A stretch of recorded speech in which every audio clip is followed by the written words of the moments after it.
We're focusing on the family now and how to help your loved ones as they age. Carolyn Richardson from Pace Guide to Senior Housing has tips for us today. Thanks so much for coming in. Thanks for having me. Yeah, a lot of people have a lot of questions about helping out, of course, seniors as they age. A lot need medical equipment.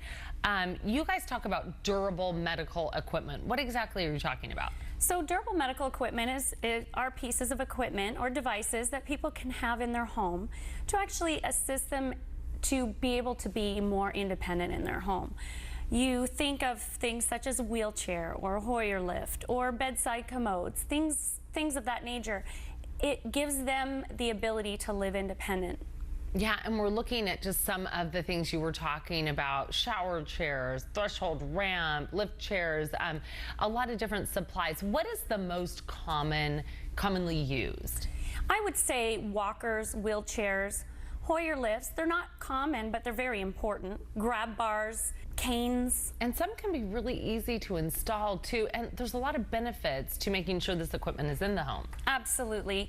It actually helps reduce fall risk, not only for the patient, but for the caregiver. It allows the caregiver to be able to care for their loved one without hurting themselves and doing it to the best of their ability for as long as possible. A lot of people are going, well, that sounds great, but I don't know how I'm going to pay for it. What do you tell them? A lot of times durable medical equipment is covered under their insurance. If not, there are companies that offer rental prices, rent-to-own prices, or just low cost.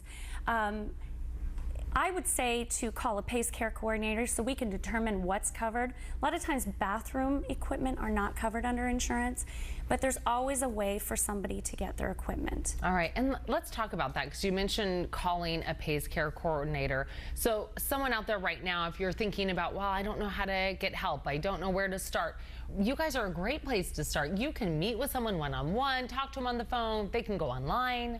Absolutely. And to get your medical equipment, a lot of times you need a doctor's order, you need a diagnosis and medical records to prove the need, and we can help get those for them, or we can find resources that they can rent, own, or purchase flat out. Yeah, you can kind of go over the whole process, and you can also grab their guide too, because your guide to senior housing has a lot of great tips too, a lot of great information. Absolutely. Any healthcare resource that a patient might need or a loved one might need are in that magazine, and if not, we have a list of other resources out in the Valley that we can help connect them with to make sure they're getting what they need when they need it. And of course, to get the guide or to just talk to a PACE care coordinator today, you can go online, go to seniorhousing.org, or just call the number on your screen.